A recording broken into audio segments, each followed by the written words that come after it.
علی کے ذکر سے زینت دو، یہ ساری احادیث کا ذخیرہ اور ساری دین کی باتیں ہم تک اسی شہر کی درسگاہوں اور اسی شہر کے معلمین اور اسی شہر کے علماء اور اسی شہر کے شاگردوں اور اساتذہ کے ذریعے ہم تک پہنچتی رہی ہے اور پہنچتی رہے گی۔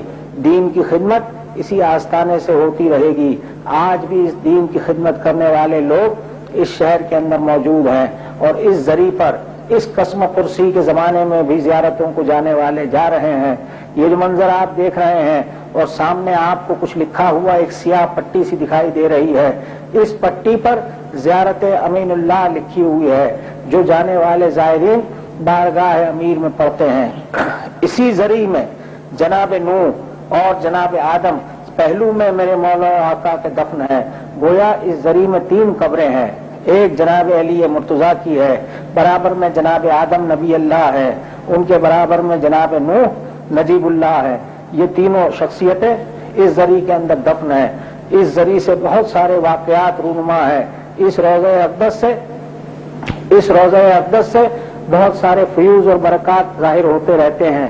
عزیزو، اس روضہ اقدس پر سب سے پہلے اس روضہ اقدس کی تعمیر آغا عر عاملی نے کروائی ہے، جو بذات خود ایک بہترین آرکیٹیکٹر اور ڈیزائنر تھے۔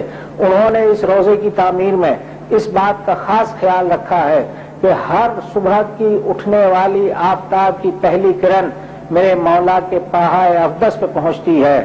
یہ اس کے بنانے کا خاص طرز تھا، اس کے بنانے کا خاص طریقہ کار ہے۔ اس کے ساتھ ساتھ اب ایک اور شخصیت آپ کو دکھلائی دیتی ہے جو اس وقت روضہ اقدس کی ذریعے کے ساتھ ہے۔ یہ آغا فیاض ہے، آیت اللہ خوئی کے نامور اور محترم اور قابل احترام شاگرد ہیں۔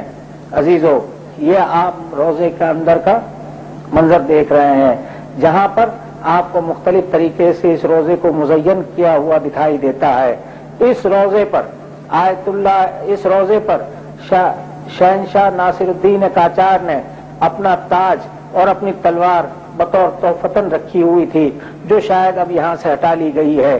ایک سونے کے تاج سے بنا ہوا قالین اس نے رکھا تھا، اور جب اسے یہ بتایا گیا تھا کہ شہر نجف میں کتا نہیں داخل ہو سکتا اور شہر نجف میں شراب نہیں آ سکتی، تو وہ اپنے شکاری کتوں کو لے کر اور شراب کو لے کر اس نے کوشش کی کہ اس شہر میں داخل ہو تجربے کے خاطر، لیکن شکاری کتے مار کھا کر مر گئے، مگر وہ شہر نجف کے احاطے میں نہ داخل ہوئے اور شراب سرکہ بن گئی۔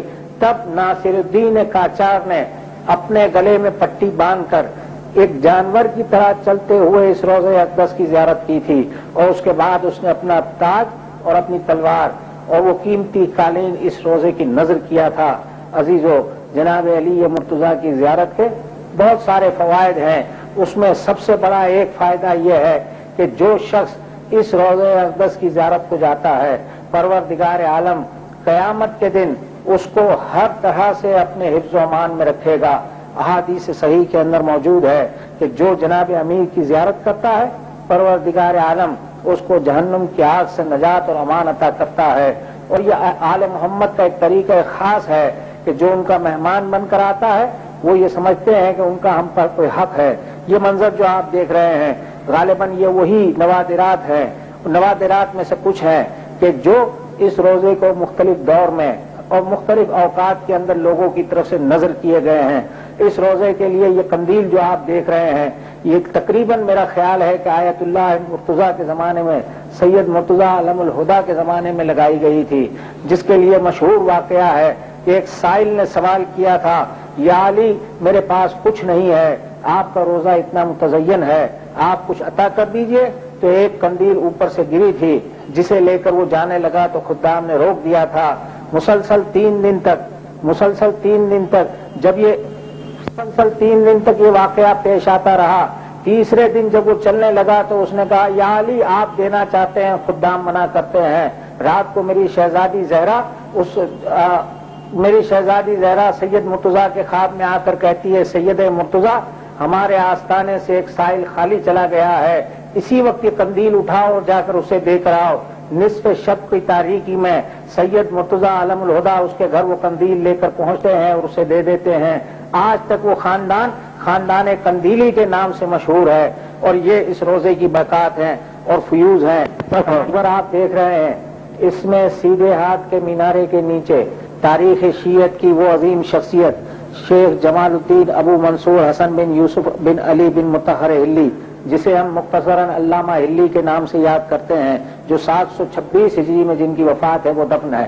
الٹے ہاتھ پر جو منظر آپ دیکھ رہے ہیں اور بند دروازہ ہے، اس مقام پر شیخ احمد بن محمد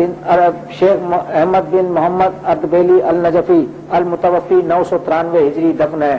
یہ روضہ اقدس جناب امیر کے احاطے میں، ان کے میناروں کے نیچے اور اس شہر کی سرزمین میں بہت سارے علماء کرام، مراجع تقلید اور اساتذہ اور طلباء مختلف اوقات میں آتے رہے ہیں، اور یہاں پر جب انہوں نے اپنی زندگی کا سفر ختم ہوا تو یہاں دفن ہوتے رہے ہیں۔